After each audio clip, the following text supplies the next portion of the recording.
اگر آپ لڑکے کی شادی کر رہے ہیں، بہو لانا چاہتے ہیں، کیسی بہو لائیں گے؟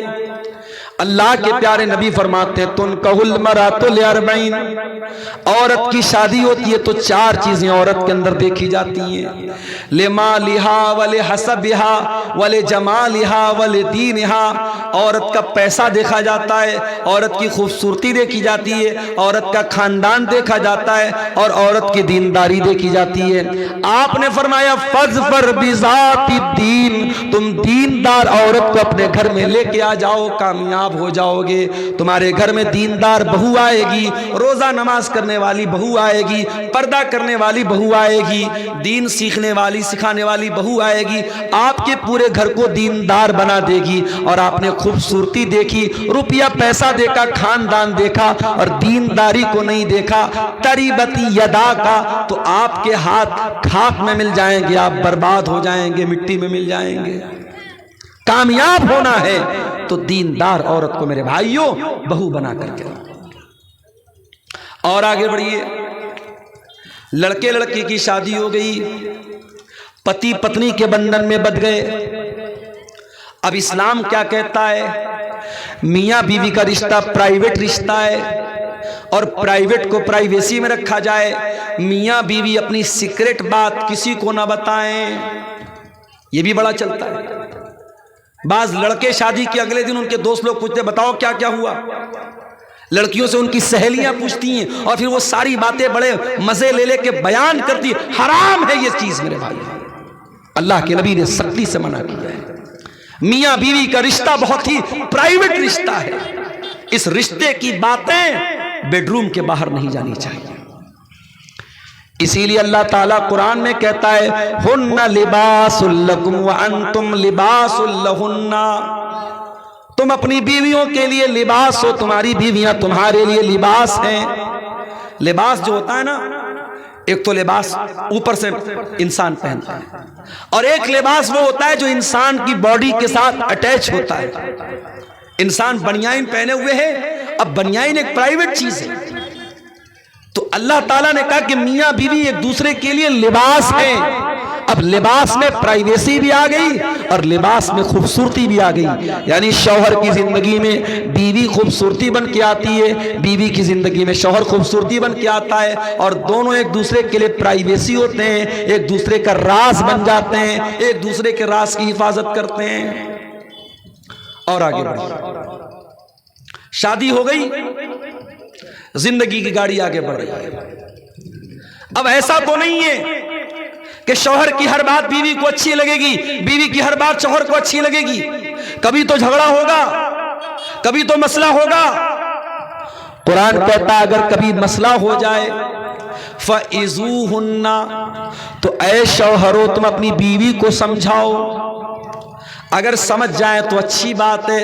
وَاهْجُرُوهُنَّ فِي الْمَضَاجِعِ، اگر بات چیت سے نہیں سمجھ پا رہی ہیں، پھر بھی نافرمانی کر رہی ہیں، پھر بھی بدتمیزی کر رہی ہیں، پھر بھی بدزبانی کر رہی ہیں، تو قرآن کہتا ہے بستر الگ کر دو۔ اگر بستر الگ کرنے سے بھی معاملہ حل نہیں ہو رہا ہے تو قرآن کہتا ہے وَاضْرِبُوهُنَّ، ہلکی مار ان کو مار سکتے ہو، ہلکی چپت لگا سکتے ہو، ہلکی مار مار سکتے ہو۔ اسلام یہ نہیں کہہ رہا ہے اگر بیوی نے کھانے میں نمک تیز کر دیا تو طلاق دے دو، بیوی نے کپڑے پر پریس کیا کپڑا جل گیا تو طلاق دے دو۔ آج اسلام کے دشمنوں کو مسالہ ہم نے دیا ہے۔ کل بنارس میں میری تقریر تھی اور ٹاپک یہی تھا میرا کہ اسلام عورتوں کے لیے دین رحمت ہے۔ اس تقریر میں نے کہا تھا کہ آج مسلمان کی حرکتوں کی وجہ سے اسلام بدنام ہوتا ہے۔ جاؤ قرآن کی کوئی ایک آیت لا کے دکھا دو، نبی کی کوئی ایک حدیث لا کے دکھا دو جس سے یہ ثابت ہوتا ہو کہ طلاق طلاق طلاق کہہ دینے سے طلاق ہو جاتا ہے۔ کھلواڑ بنا کے رکھا، تماشا بنا کے رکھا، اتنا مضبوط رشتہ، اس کو بس طلاق طلاق طلاق بول دیا، ختم ہو گیا۔ شوہر شراب پی کر کے آیا، کھانا کھانے لگا، نمک تیز ہے، مسالہ تیز ہے، جا میں تجھ کو طلاق دیتا ہوں، طلاق طلاق طلاق ہو گئی۔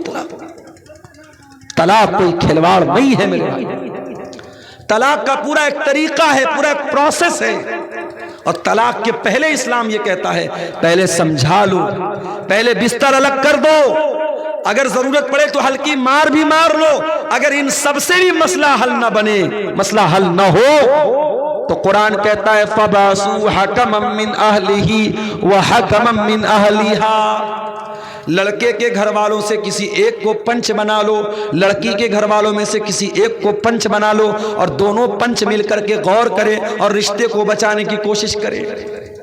جب یہ سارے پریاس، یہ ساری کوششیں جب وفل ہو جائیں، ناکام ہو جائیں، تب اسلام کہتا ہے اب تم طلاق دے سکتے ہو، اور طلاق ایک بار میں نہیں دینا ہے، الطلاق مرتان، ایک بار نہیں 2 بار تم طلاق دے سکتے ہو، 2 بار تم طلاق دے سکتے ہو۔ 2 بار طلاق دینے کے بعد دوبارہ بیوی کو بیوی بنا کر کے رکھنے کا تمہیں پرمیشن ہے، اجازت ہے، لیکن دوسری طلاق کے بعد جب تیسری طلاق کا نمبر آئے گا اس کے بعد اب رجوع کرنے کی، اب دوبارہ اس کو بیوی کی حیثیت سے اپنے گھر میں رکھنے کی پرمیشن نہیں ہے، اجازت نہیں ہے۔ فرمایا الطلاق مرتان، 2 مرتبہ تو طلاق دے کر کے تم بیوی کو رکھ سکتے ہو۔ اس کے بعد کیا ہوگا؟ فَإِمْسَاكُمْ بِمَعْرُوفٍ أَوْ تَسْرِيحٌ بِإِحْسَانٍ، اب تیسری مرتبہ یا تو بیوی کو رکھنا ہے یا چھوڑ دینا ہے، تیسری مرتبہ پھر آپ کو دوبارہ چانس نہیں ملے گا۔ اسلام یہ بھی کہتا ہے اگر کوئی شوہر بیوی کا حق ادا نہیں کر پا رہا ہے کسی بھی طریقے سے، اگر شوہر جسمانی اعتبار سے بیوی کا حق ادا نہیں کر پا رہا ہے، یا شوہر کے پاس اتنا مال نہیں ہے کہ بیوی کا حق ادا کر سکے، تو اب ایسی حالت میں شوہر طلاق بھی نہیں دے رہا ہے اور بیوی کا حق بھی ادا نہیں کر رہا ہے، بیوی کیا کرے؟ اسلام میں اس کا بھی آپشن موجود ہے۔ اگر شوہر بیوی کا حق ادا نہیں کر رہا ہے، یا بیوی شوہر سے خوش نہیں ہے، بیوی شوہر کے ساتھ رہنا نہیں چاہتی ہے، اسلام کہتا ہے بیوی خلا لے سکتی ہے۔ ایک صحابی کی بیوی اللہ کے نبی کے پاس آئی، حضرت ثابت بن قیس کی بیوی، کہا اے اللہ کے نبی میں ثابت کے بارے میں کوئی غلط بات نہیں بولنا چاہتی، بس میں اتنا کہنا چاہوں گی میں شوہر کی شکوہ شکایت نہیں کرنا چاہتی ہوں، میں ان کے ساتھ رہنا ہی نہیں چاہتی ہوں۔ بیوی آ کر کے کہہ رہی کہ اللہ کے رسول میں اپنے شوہر کے ساتھ رہنا نہیں چاہتی ہوں۔ اللہ کے نبی نے فرمایا کہ تم نے مہر میں جو باغ لیا تھا وہ باغ تم کو واپس کرنا پڑے گا، ریٹرن کرنا پڑے گا۔ انہوں نے کہا ٹھیک ہے میں ریٹرن کرتی ہوں۔ اللہ کے نبی نے باغ شوہر کو ریٹرن کروایا اور اس کے بعد خلا ہو گیا، نکاح کو ختم کرا دیا۔ ایک حیض کی عدت گزارنے کے بعد بیوی کہیں اور نکاح کر سکتی ہے، اسلام میں اس کا بھی آپشن موجود ہے۔ اسلام میں ہر پرابلم کا سولوشن موجود ہے میرے بھائی، جانتے ہو؟ اگر شوہر اپنی بیوی کو غلط کام کرتا ہوا دیکھ لے اور اس کے پاس 4 گواہ نہیں ہیں، اسلام میں اگر کوئی زنا کر رہا ہے اور کوئی یہ بلیم کر رہا ہے کہ وہ آدمی زنا کر رہا ہے، تو اسلامی قانون کیا کہتا ہے کہ 4 گواہ ہونے چاہیے۔ 4 گواہ ہو یا کوئی کلیئر پروف ہو کہ ہاں یہ زنا ہوا ہے، کیونکہ زنا بہت بڑا گناہ ہے۔ کسی کے کہہ دینے سے کہ فلاں نے زنا کر لیا زنا ثابت نہیں ہوتا۔ زنا اگر کسی کے اوپر زنا کا الزام لگایا جا رہا ہے، اسلام کہتا ہے 4 گواہ ہونے چاہیے۔ اب مان لو بیوی کو شوہر نے دیکھ لیا کہ بیوی غلط کام کر رہی ہے، اب ظاہر ہے شوہر 4 گواہ تو نہیں لا سکتا ہمیشہ، ضروری نہیں کہ اس چیز کو دیکھنے کے لیے 4 گواہ موجود ہوں، 4 گواہ نہیں ہیں۔ اب ایک عزت دار آدمی یہ منظر دیکھنے کے بعد اپنی بیوی کے ساتھ رہنا بھی نہیں چاہتا، عدالت میں جا کر کے اگر یہ بولتا ہے کہ میں نے اپنی بیوی کو زنا کرتے ہوئے دیکھا ہے، اسلامی عدالت پوچھے گی تیرے پاس 4 گواہ ہیں؟ یہ بولے گا 4 گواہ نہیں ہیں۔ اسلامی عدالت کا قانون کیا ہے؟ اگر کسی عورت پر آپ نے زنا کا الزام لگایا اور آپ کے پاس پروف نہیں ہے، آپ کے پاس 4 گواہ نہیں ہیں، تو الزام لگانے والے کو 80 کوڑے مارے جائیں۔ اب شوہر نے اپنی بیوی کو دیکھا یہ کام کرتے ہوئے، 4 گواہ نہیں ہیں، اب کرے تو کیا کرے؟ الزام لگاتا ہے تو 4 گواہ لانے پڑیں گے، 4 گواہ ہیں نہیں، اگر عدالت میں جاتا 80 کوڑے خود کھانا پڑے گا۔ اب اس کا بھی کوئی حل ہے کہ نہیں ہے؟ اس کا حل اسلام میں لعان ہے۔ لعان کس کو بولتے ہیں؟ شوہر عدالت میں آئے گا اور کہے گا جج صاحب میں نے بیوی کو زنا کرتے ہوئے دیکھا ہے اور اب میں اس کے ساتھ نہیں رہنا چاہتا ہوں۔ اسلام کہتا ہے کہ ایسی صورت میں شوہر 4 بار اللہ کی قسم کھا کر کے کہے گا، 4 بار اللہ کی قسم کھا کر کے کہے گا کہ میں سچا ہوں اور میں نے دیکھا ہے کہ اس عورت نے غلط کام کیا ہے، اور 5ویں بار قسم کھا کر کے کہے گا اگر میں جھوٹ بول رہا ہوں تو میرے اوپر اللہ کی لعنت ہو۔ یہ مرد بولے گا۔ اب عورت سے پوچھا جائے گا تو کیا بولتی ہے؟ اگر عورت کہے گی کہ ہاں میں نے زنا کیا ہے، اسلامی عدالت کا قانون یہ کہتا ہے اگر عورت اقرار کر لے گی کہ میں نے زنا کیا ہے اور اسلامی ملک ہے، اسلامی عدالت ہے، اسلامی سزا ملتی ہے، تو چونکہ وہ عورت شادی شدہ ہے اس کو پتھروں سے مار مار کے ختم کر دیا جائے گا۔ لیکن عورت اگر کہتی ہے نہیں یہ جھوٹ بول رہا ہے، میں نے ایسا کوئی کام نہیں کیا، تو اب عدالت میں عورت کو بھی قسم کھانی پڑے گی، اور 4 بار عورت قسم کھا کر کے کہے گی کہ یہ جھوٹ بول رہا ہے، میں سچ بول رہی ہوں، اور 5ویں بار اللہ کی قسم کھا کر کے کہے گی اگر یہ سچ بول رہا ہے اور میں جھوٹ بول رہی ہوں تو میرے اوپر اللہ کی لعنت ہو۔ مرد الگ قسم کھائے گا، عورت الگ قسم کھائے گی، اور اس کے بعد دونوں کے رشتے کو ڈسمس کر دیا جائے گا، ختم کر دیا جائے گا۔ اس پروسیس کو شریعت میں لعان بولتے ہیں۔ شریعت میں اس کا بھی حل رکھا گیا۔ میرے پیارے ساتھیوں، اتنا پیارا دین اللہ تعالیٰ نے ہمیں اور آپ کو دیا ہے۔ زندگی کے کسی بھی موڑ پر اسلام نے ہمیں ادھورا نہیں رکھا ہے، اسلام نے ہمیں اندھیرے میں نہیں رکھا ہے، اسلام کے اندر ہر مشکل کا حل موجود ہے۔ اور آگے بڑھیے، انتقال ہو گیا کسی کا، مر گیا انسان، مرنے والا زمین چھوڑ کے گیا، جائیداد چھوڑ کے گیا، پیسہ چھوڑ کے گیا۔ اب سوال پیدا ہوا کہ اس کے پیسے کا کیا کیا جائے، اس کی پراپرٹی کا کیا کیا جائے، اس کی زمین کا کیا کیا جائے، اس کی جائیداد کا کیا کیا جائے۔ اسلام کہتا ہے مرنے والے کے پیسے سے سب سے پہلے اس کے کفن دفن کا انتظام کیا جائے، اور کفن دفن کا انتظام کرنے کے بعد یہ دیکھا جائے کہ اس کے اوپر قرضہ کتنا ہے، اس کے قرضوں کو ادا کیا جائے، اور قرضوں کو ادا کرنے کے بعد اگر مرنے والے نے کوئی وصیت کی تھی، اور اگر وصیت کسی مدرسے کے لیے وصیت کی تھی، کسی مسجد کے لیے کی تھی، کسی یتیم کے لیے کی تھی، تو اس کی وصیت کو بھی پورا کیا جائے گا، مگر وصیت 1/3 سے زیادہ نہیں ہو سکتی۔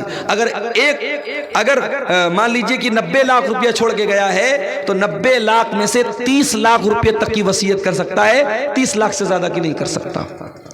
تو پہلا کام کفن دفن کا انتظام، دوسرا کام قرضے کی ادائیگی، اور تیسرا کام وصیت کو پورا کیا جائے گا، اور چوتھے نمبر پر اس کے جو وارث ہوں گے، اس کا باپ ہوگا، اس کی ماں ہوگی، اس کی اولاد ہوگی، اس کی بیوی ہوگی، جو بھی اس کے وارث ہوں گے، شریعت میں سب کا حصہ بتایا گیا۔ بیوی کا اتنا حصہ، اولاد کا اتنا حصہ، ماں کا اتنا حصہ، باپ کا اتنا حصہ، ان کا حق ان کو دیا جائے گا۔ مرنے کے بعد بھی اسلام نے ادھورا نہیں چھوڑا ہے۔ آپ کی زمین کا کیا ہوگا، آپ کے پیسے کا کیا ہوگا، اس کا بھی شریعت میں قانون رکھا گیا ہے۔ مرنے والے کے لیے جنازے کی نماز کا پراودھان رکھا گیا، اور کبھی آپ نے غور کیا جب ہم جنازے کی نماز پڑھتے ہیں، سامنے جنازہ ہوتا ہے، تو جنازے کی نماز میں ہم رکوع نہیں کرتے، سجدہ نہیں کرتے، ایسا کیوں؟ ہر نماز میں رکوع ہے، ہر نماز میں سجدہ ہے، مگر جنازے کی نماز میں نہ رکوع ہے نہ سجدہ، ایسا کیوں ہے میرے بھائی؟ اس لیے کہ سامنے جنازہ رکھا ہے، اور اسلام کے اندر اتنا بھی پسند نہیں کیا گیا کہ سامنے اگر جنازہ بھی رکھا ہے تو اس کے آگے سجدہ کیا جائے یا اس کے آگے رکوع کیا جائے۔ سوچو، جو اسلام جنازے کی نماز میں رکوع اور سجدہ نہیں رکھتا ہے تاکہ کسی لاش کے سامنے سجدہ نہ ہونے پائے، اس اسلام میں کسی قبر کے آگے سجدہ کرنے کی اجازت کیسے ہو سکتی ہے؟ بنگال میں کلیا چک ایک جگہ ہے، کلیا چک میں ایک مسجد میں گیا نماز پڑھنے، پروگرام تھا میرا، وہاں پہ میں گیا تو دیکھا کہ مسجد کے اندر قبر موجود ہے، تو بہت پریشان ہو گیا، اہل حدیث کی مسجد ہے اور مسجد کے اندر قبر ہے۔ میں نے کہا بھائی اہل حدیث کی مسجد میں قبر کہاں سے آئی؟ کہا مولانا صاحب بہت پہلے سے یہ قبر ہے۔ میں نے کہا جتنے بھی پہلے سے یہ قبر ہو، یا تو آپ مسجد کو توڑ کر کے قبر، جہاں سے قبر ہے اس کے باہر مسجد کی باؤنڈری کر دو، یعنی قبر مسجد کے اندر یا مسجد قبر کے اندر نہیں ہونی چاہیے۔ میں نے کہا دو راستہ ہے، یا تو آپ مسجد کی باؤنڈری کم کر لو، یا پھر اس قبر سے جو بھی مرنے والے کی لاش ہے، اب تو کافی دن کی قبر ہو گئی، تو اس کی لاش کے جو بھی بچے ہوئے پارٹ پرزے ہیں اس کو اٹھا کر کے نکال کر کے کسی دوسرے قبرستان میں لے جا کے دفن کر دو۔ لوگوں نے کہا مولانا صاحب آج تک تو کسی نے بیان ہی نہیں کیا۔ میں نے کہا میں بتا رہا ہوں بھائی، مسئلہ یہی ہے، جا کے فتویٰ لے لو۔ جمعہ میں نے وہاں پڑھایا، جمعہ میں بھی میں نے یہ بات بیان کی، اور میرے یہ جمعہ کا بیان کرنے کے کچھ دنوں کے بعد مولانا جرجیس صاحب کا بھی وہاں پروگرام تھا، انہوں نے بھی اپنی تقریر میں یہ بات کہی کہ قبر کو مسجد سے نکالا جائے۔ الحمدللہ اس پر عمل ہوا اور اب وہاں سے مسجد سے قبر کو ہٹایا گیا۔ یہ کوئی معمولی مسئلہ نہیں ہے میرے بھائی، یہ بہت سخت مسئلہ ہے۔ اللہ کے نبی نے اپنی وفات کے لمحات میں، اپنے آخری لمحات میں بھی کہا تھا، لعن اللہ الیہود والنصارى، اللہ کی لعنت ہو یہودیوں کے اوپر، اللہ کی لعنت ہو عیسائیوں کے اوپر، اتخذوا قبور انبیائہم مساجد، انہوں نے اپنے نبیوں کی قبروں کو مسجد بنا لیا، سجدہ کرنے کی جگہ بنا لیا۔ اسلام میں قبر کے آگے سجدہ کرنے کی اجازت نہیں ہے، اسی لیے جنازے کی نماز میں بھی آپ سجدہ نہیں کرتے، رکوع نہیں کرتے۔ اچھا جنازے کی دعا کتنے لوگوں کو یاد ہے؟ ذرا ہاتھ اٹھا کے بتاؤ تھا، کتنے لوگوں کو یاد ہے؟ ایمانداری سے بتانا، جھوٹ موٹ ہاتھ مت اٹھانا۔ دیکھیے اتنا بڑا مجمع ہے اور کافی لوگ ایسے ہیں جو ہاتھ نہیں اٹھا پا رہے ہیں، یہ افسوس کی بات ہے۔ آپ اپنے دنیا کے کاموں میں بہت ماہر ہیں، اپنی راجنیتی کے معاملے میں بہت ماہر ہیں، اپنی کھیتی باڑی کے بارے میں بہت جانکار ہیں، لیکن آپ کو جنازے کی نماز کی دعا تک نہیں آتی، یہ افسوس کی بات نہیں ہے۔ جنازے کی نماز میں اللہ اکبر کا امام صاحب نے پہلی تکبیر کے بعد سورہ فاتحہ پڑھے گا، بسم اللہ الرحمن الرحیم، الحمدللہ رب العالمین الرحمن الرحیم مالک یوم الدین، ایاک نعبد و ایاک نستعین، اہدنا الصراط المستقیم صراط الذین انعمت علیہم غیر المغضوب علیہم ولا الضالین، آمین، سورہ فاتحہ پڑھے گا۔ اس کے بعد کوئی سورت ملا لے گا، بسم اللہ الرحمن الرحیم، قل هو اللہ احد اللہ الصمد لم یلد ولم یولد ولم یکن له کفوا احد۔ اس کے بعد امام کہے گا اللہ اکبر، اس میں رفع یدین کر بھی سکتے نہیں بھی کر سکتے، دونوں طریقہ جائز ہے۔ اگر آپ چاروں مرتبہ رفع یدین کرے تو بھی چلے گا، اور صرف ایک مرتبہ رفع یدین کر کے ہاتھ باندھے رہے تو بھی چلے گا۔ ایک بار اللہ اکبر کا سورہ فاتحہ پڑھا، کوئی سورت پڑھی، اب دوسری مرتبہ امام نے اللہ اکبر کا، آپ کیا پڑھیں گے؟ آپ اللہم صلی علی محمد وعلی آل محمد کما صلیت علی ابراہیم وعلی آل ابراہیم انکا حمید مجید، اللہم بارک علی محمد وعلی آل محمد کما بارکت علی ابراہیم وعلی آل ابراہیم انکا حمید مجید۔ درود شریف پڑھا، پھر امام نے کہا اللہ اکبر، اب یہ تیسری تکبیر ہے۔ اب اس میں آپ جنازے کی دعا پڑھیں۔ جنازے کی کئی دعائیں ہیں، چھوٹی چھوٹی دعا بھی ہے، تھوڑی لمبی دعا بھی ہے۔ ایک دعا جو بہت مشہور ہے، شاید جن کو یاد ہے یہ والی دعا یاد ہوگی، اللہم اغفر لحینا ومیتنا وشاہدنا وغائبنا وصغیرنا وکبیرنا وذکرنا وانثانا، اللہم من احییتہ منا فاحیہ علی الاسلام ومن توفیتہ منا فتوفہ علی الایمان، اللہم لا تحرمنا اجرہ ولا تفتنا بعد۔ یہ دعا ہے، اتنی تو کم سے کم آپ کو یاد ہونی چاہیے۔ اس دعا کا مطلب کیا ہے؟ اللہم اغفر لحینا، اے اللہ ہمارے زندوں کو بخش دے، ومیتنا ہمارے مردوں کو بخش دے، اللہم اغفر لحینا ومیتنا وشاہدنا وغائبنا، جو موجود ہیں ان کو بھی بخش دے، جو موجود نہیں ہیں ان کو بھی بخش دے، اے اللہ ہمارے مردوں کو بھی بخش دے، ہماری عورتوں کو بھی بخش دے، ہمارے بچوں کو بھی بخش دے، ہمارے زندوں کو بھی بخش دے، ہمارے مردوں کو بھی بخش دے۔ سارے لوگوں کی بخشش کی دعا کرتے ہیں آپ جنازے کے نماز۔ اس کے بعد آپ کیا کہتے ہیں؟ اللہم من احییتہ منا فاحیہ علی الاسلام، اے اللہ تو جسے زندہ رکھے اسے اسلام پر زندہ رکھے، ومن توفیتہ منا، اور جسے تو موت دے دے فتوفہ علی الایمان، اے اللہ تو اسے ایمان پر موت دے۔ اللہم لا تحرمنا اجرا، اے اللہ اس مرنے والے کے اجر و ثواب سے ہم کو محروم مت کر، مرنے والے کے ثواب سے ہم کو محروم مت کر، ولا تفتنا بعدا، اور اس کے بعد اور ایک حدیث میں یہ بھی الفاظ آئے ولا تضلنا بعدا، اس کے بعد تو ہمیں گمراہی میں مت ڈال، ہمیں فتنے میں مت ڈال۔ ایک چھوٹی سی دعا بھی جنازے میں آپ پڑھ سکتے ہیں، اللہم اغفر لہ وارحمہ وعافہ واعف عنہ واکرم نزلہ ووسع مدخلہ، اے اللہ اس مرنے والے کو بخش دے، اس کے اوپر رحم فرما، اس کو درگزر کر دے، اس کو عافیت میں رکھ، اس کی اچھی مہمان نوازی فرما، اور اس کے گناہوں کو دھو دے۔ یہ دعا بھی آپ پڑھ سکتے ہیں۔ تو جنازے کی تیسری تکبیر کے بعد آپ کو یہ دعا پڑھنی، اس کے بعد چوتھی تکبیر ہوگی، امام السلام علیکم ورحمۃ اللہ، السلام علیکم ورحمۃ اللہ، دونوں طرف سلام پھیرے گا، آپ سلام پھیر دیں گے۔ یہ جنازے کی نماز کا طریقہ ہے۔ اس کے بعد اور آگے بڑھیے، اب آپ جنازہ پڑھ چکے، اب مردے کو قبرستان لے کے جا رہے ہیں۔ دنیا میں انسان کتنا طاقتور تھا، دنیا میں اس کی فارچونر گاڑی جب گزرتی تھی روڈ پر تو لوگ تاکنے لگتے، نیتا جی کی گاڑی آ گئی، ودھائک جی کی گاڑی آ گئی، منتری جی کی گاڑی آ گئی، فلانے صاحب کی گاڑی آ گئی۔ اور آج جنازے پہ لیٹا ہوا ہے وہ انسان، اور اس کی جنازے کی چارپائی کو لوگ پکڑے ہوئے ہیں اور اس کو لے کے قبرستان جا رہے ہیں۔ قبر تیار ہے، اور قبر بھی آپ جانتے ہیں دو طرح کی ہوتی ہے، ایک ہوتی ہے صندوقی قبر جس میں بیچ میں مردے کو رکھا جاتا ہے، اور ایک ہوتی ہے بغلی قبر، اور اللہ کے نبی کی جو قبر ہے وہ بغلی قبر تھی جس میں سائیڈ میں مردے کو رکھا جاتا ہے۔ تو قبر میں مردے کو اتارا جاتا ہے۔ اب جب قبر میں اتارا گیا اس کے بعد مٹی ڈالی جاتی ہے۔ مٹی ڈالنے کے ٹائم بہت سے لوگ دعا پڑھتے، منہا خلقناکم ومنہا نخرجکم وفیہا نعیدکم تارۃ اخری، یہ دعا پڑھتے ہیں، یہ ثابت نہیں ہے، بس بسم اللہ پڑھ کے آپ مٹی ڈال دیجئے۔ مٹی ڈال دیا، ہاتھ جھاڑ کے چلے آئے۔ زندگی بھر اس بات کی فکر کرتے رہے لوگ کیا کہیں گے، صحیح کام کرنا تھا نہیں کر رہا تھا، کیوں لوگ کیا کہیں گے۔ مولوی صاحب نے تقریر میں بیان کیا، بارات مت لے کے جا، جہیز مت لے تو، منگنی کی رسم مت کر تو، ہلدی کی رسم مت کر تو۔ آپ کی شیرشاہ بادی برادری میں کٹیہار میں مجھے لوگوں نے بتایا باقاعدہ بینڈ باجا تک کی شادی ہو رہی ہے۔ کہاں ہے آپ؟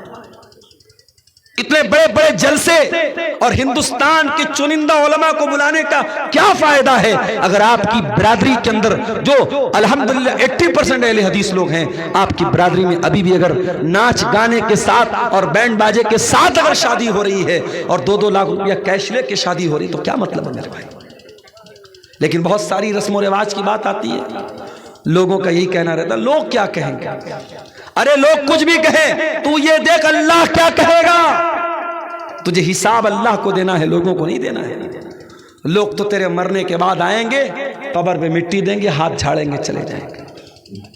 لوگ تیرے اچھے کام کی بھی تعریف کرنے کے لیے تیرے مرنے کا انتظار کریں گے۔ جس دن تو مرے گا تیری قبر پہ مٹی دینے آئیں گے، اس دن کہیں گے کہ ہاں یار آدمی تو بڑا اچھا تھا، زندگی میں جس نے کبھی آپ کو اچھا نہیں کہا وہ مرنے کے بعد اچھا کہے گا۔ لوگوں کو خوش مت کرو میرے بھائی، اللہ کو خوش کرو، اس کو راضی کرو۔ لوگ تو آپ کے مرنے کا انتظار کرتے ہیں۔ میں کبھی کبھی تقریر کے لیے جب سفر کرتا ہوں اور تھک جاتا ہوں، سچی بتا رہا ہوں۔ ابھی ادھر بھی کنٹینیو 7-8 دن سے لگاتار میرے پروگرام ہو رہے ہیں، کچھ بہار میں بھی ہوئے، کچھ ادھر یوپی میں بھی ہوئے، کچھ ہمارے اپنے بنارس میں بھی ہوئے۔ رات میں پروگرام کر کے کبھی ایسا ہوا گھر پہنچا، کبھی ایسا ہوا گھر نہیں پہنچا، پھر صبح مدرسے کی ڈیوٹی کرنا ہے، صبح 8 بجے سے لے کے 2 بجے تک ڈیوٹی کرنا ہے۔ اس کے بعد پتہ لگا صاحب پھر نکلنا ہے۔ کئی دن تک تو ایسا ہوا کہ بستر پہ نیند نہیں ملی۔ کبھی کبھی ایسا لگتا ہے کہ اتنا سب کرنے کے بعد بھی ایسا تو نہیں کہ سارے لوگ میری تعریف ہی کریں گے یا سارے لوگ مجھے اچھا ہی سمجھیں گے، بہت سارے لوگوں کی نظر میں برا بھی ہوں، تو میں لوگوں کے چکر میں کیوں پڑوں بھائی؟ لوگوں کی تعریف سننے کے لیے یا لوگوں کی برائی سے بچنے کے لیے کبھی بھی صحیح کام کو مت چھوڑو اور کبھی بھی غلط کام مت کرو. یہ دیکھو اللہ کی نظر میں صحیح کیا ہے اور اللہ کی نظر میں غلط کیا ہے. بس ہم اللہ کو حساب دیں گے. قبر میں مٹی دے کے لوگ چلے گئے. یہاں تو اتنی بڑی بڑی لائٹیں جل رہی ہیں. 4 ویلر سے میں آ رہا تھا, ڈرائیور صاحب نے کہا مولانا صاحب پروگرام کہاں ہے, نظر نہیں آ رہا ہے. میں نے کہا لائٹ نظر آئے گی سمجھ جانا. دور سے ٹیوب لائٹ نظر آنے لگی. عبدالعزیز بھائی کو میں نے فون کیا کہ ہاں آپ کے پروگرام کے لوکیشن پر پہنچ گیا. پروگرام ہے, آپ نے دور تک لائٹوں کو لگایا ہے. کبھی قبر میں آپ نے کوئی لائٹ دیکھی ہے؟ کبھی ایسا ہوا کہ آپ نے مردے کو دفنایا ہو اور ساتھ میں ایک لالٹین رکھ دیا ہو, ایک موبائل کا ٹارچ جلا دیا ہو؟ نہیں, وہاں کوئی روشنی نہیں چھوڑ کے جاتا. دنیا میں گرمی کا موسم ہوتا ہے, ہم کولر, پنکھا, اے سی جیسی طاقتیں لگاتے ہیں. قبر میں کوئی اے سی لگاتا ہے کیا؟ کوئی پنکھا لگاتا ہے کیا؟ قبر میں ہم ہوں گے اور ہمارے اعمال ہوں گے میرے بھائی. اور قبر کے اندھیرے میں اگر ہمارے اعمال خراب ہوں گے, ہمارے کام گندے ہوں گے, ہم نے اللہ کو ناراض کیا ہوگا, معاف کرنا اس اندھیرے سے ہم نہیں بچ سکتے. قبر میں جو زہریلے جانور ہوں گے, جو جہنم کی کھڑکی کھلے گی, جو جہنم کا بستر بچھایا جائے گا, جو جہنم کی گرم ہوائیں ملیں گی, ان سے اگر ہمیں بچنا ہے اور جنت کی ٹھنڈی ہواؤں کو پانا ہے تو ہمیں دنیا والوں کو خوش نہیں کرنا, اللہ کو خوش کرنا ہے میرے بھائی, اللہ کو خوش کرنا ہے. ابو داؤد کے الفاظ ہیں, ایک انصاری صحابی کا جنازہ تھا, جنازے کو قبر میں اتارا جا رہا تھا. اللہ کے پیارے نبی وہیں جنازے کے پاس بیٹھے ہوئے تھے. آپ کے صحابہ بھی آپ کے آس پاس بیٹھے ہوئے تھے. آپ نے قبر کو دیکھا, آپ نے جنازے کو دیکھا, آپ نے منظر کو یاد کیا جو قبر میں ہونے والا ہے. جب قبر میں ہونے والے منظر کو آپ نے یاد کیا, حدیث کے الفاظ ہیں فبکن نبی, اللہ کے نبی رونے لگے. اتنا روئے حتی بل الثری, آپ کے آنسوؤں سے وہاں کی زمین بھیگ گئی, وہاں کی مٹی بھیگ گئی, آپ کے آنسوؤں سے وہاں کی زمین تر ہو گئی. اور آپ نے قبر کی طرف اشارہ کر کے فرمایا لمثل ھذا فاعدوا یا اخوانی, اے میرے صحابہ اس قبر کی تیاری کرو, اس قبر میں تم سب کو جانا ہے, ہم سب کو جانا ہے. او میرے پیارے بھائیوں, جب مردوں کو دفنانے جایا کرو تو سوچا کرو کہ وہ دن ہمارے اوپر بھی آنے والا ہے. مرنے کے بعد اب قبر میں ہم پہنچ گئے. اب قبر میں جب پہنچ گئے اب قیامت تک ہم قبر میں رہیں گے. اب یہ مرنے کے بعد اور قیامت تک کے بیچ کا جو پیریڈ ہے اس کو برزخ کہا جاتا ہے. برزخ کا مطلب کیا ہوتا ہے؟ Barrier, divider. آخرت ایک طرف, دنیا ایک طرف, بیچ میں ڈیوائیڈر کیا ہے؟ یہ قبر کی زندگی ہے, برزخ کی زندگی ہے. اور اسی سے یہ مسئلہ پتا چلا کہ ہم تو اپنے مردے کو دفناتے ہیں, ہمارے ہندو بھائی تو اپنے مردوں کو جلا دیتے ہیں, ہمارے پارسی مذہب کے لوگ تو اپنے مردوں کو چیل کووں کو کھلا دیتے ہیں, عیسائی لوگ تو تابوت میں رکھ کے مٹی کے اندر ڈال دیتے ہیں. ہر مذہب میں انتم سنسکار کرنے کا اپنا اپنا طریقہ ہے. اور ہمارے نبی فرما رہے کہ قبر میں عذاب بھی ہوگا اور قبر میں ثواب بھی ملے گا. تو جس نے جلا دیا, جس نے چیل کوے کو کھلا دیا, اس کو کیسے عذاب ملے گا, اس کو کیسے ثواب ملے گا؟ تو یاد رکھو میرے بھائی, قبر کا مطلب وہ گڈھا نہیں ہے. قبر ایک دنیا کا نام ہے, قبر ایک الگ ورلڈ ہے, ایک الگ دنیا ہے, اور اس دنیا کو ہم برزخ کہتے ہیں. اور یہ بھی یاد رکھو کہ مرنے کے بعد اب دوبارہ دنیا میں کوئی واپس نہیں آ سکتا. یہ جو بالی ووڈ کی فلموں میں دکھایا جاتا ہے, سیریلز میں دکھایا جاتا ہے, ایک انسان خودکشی کر لیتا ہے, آتم ہتیا کر لیتا ہے, اس کی آتما بھٹکتی رہتی ہے, کوئی آتما نہیں بھٹکتی ہے. مرنے کے بعد کسی کی آتما, کسی کی روح دنیا میں کبھی نہیں آ سکتی, یہ بات یاد رکھو. قرآن کہتا ہے حتی اذا جاء احدهم الموت قال رب ارجعون, جب انسان کو موت آ جاتی ہے اللہ سے کہتا ہے اے اللہ ایک چانس اور دے دے, ایک موقع اور دے دے. رب ارجعون, ایک بار دنیا میں دوبارہ آنے کا موقع دے دے. لعلی اعمل صالحا فیما ترکت, اے اللہ میں وعدہ کرتا ہوں, میں پرومس کرتا ہوں, میں دنیا میں ایک چانس تو اور دے دے میں کوئی گناہ کا کام نہیں کروں گا، کوئی تجھے ناراض کرنے والا کام نہیں کروں گا، اے اللہ میں نیک عمل کروں گا، میں اچھا عمل کروں گا۔ اللہ فرمائے گا کلا انہا کلمۃ هو قائلها ومن ورائہم برزخ الی یوم یبعثون۔ اے میرے بندے، تیری یہ وش پوری ہونے والی نہیں ہے، تیری یہ آرزو پوری ہونے والی نہیں ہے، اب تو قیامت تک برزخ میں رہے گا، تو قبر کی زندگی گزارے گا، برزخ کی زندگی گزارے گا۔ تو میرے عزیزو، جس طریقے سے دنیا کی زندگی کے لیے محنت کرتے ہو، ویسے برزخ کی زندگی اور قبر کی زندگی کے لیے بھی محنت کرو۔ اب آئیے تقریر کے آخر میں جو قرآن کی آیت میں نے شروع میں پڑھی تھی، شروع میں نے آیت پڑھی تھی، اللہ نے سورہ نحل میں فرمایا قرآن کے 14ویں پارے میں، من عمل صالحا من ذکر او انثی، جو بھی نیک عمل کرے گا چاہے وہ مرد ہو یا عورت ہو، اگر وہ ایمان والا ہوگا۔ ابھی بنارس میں ایک پروگرام تھا، اس میں میری تقریر بھی تھی اور مولانا معراج ربانی صاحب کی تقریر تھی۔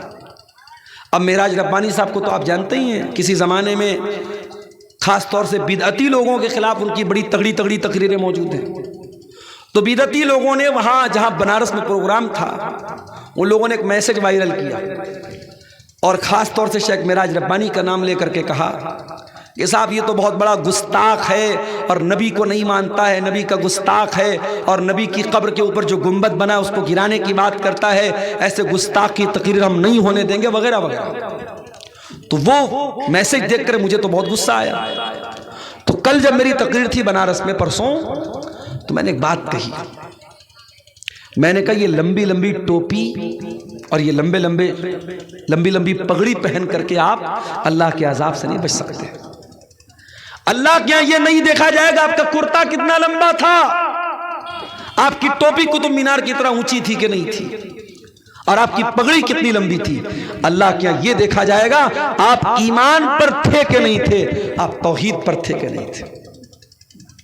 من عمل صالحا من ذکر او انثی وہو مومن، جو ایمان والا ہے، جو توحید والا ہے اور وہ ساتھ میں نیک عمل کرنے والا ہے، چاہے وہ مرد ہو یا عورت ہو، اللہ کا وعدہ ہے فَلَنُحْيِيَنَّهُ حَيَاةً طَيِّبَةً، ہم اسے دنیا میں ایک اچھی زندگی، ایک چین والی زندگی، ایک خوشی والی زندگی عطا فرمائیں گے۔ وَلَنَجْزِيَنَّهُمْ أَجْرَهُمْ بِأَحْسَنِ مَا كَانُوا یعملون، اور آخرت میں اس کے عمل کا بہترین بدلہ دیں گے۔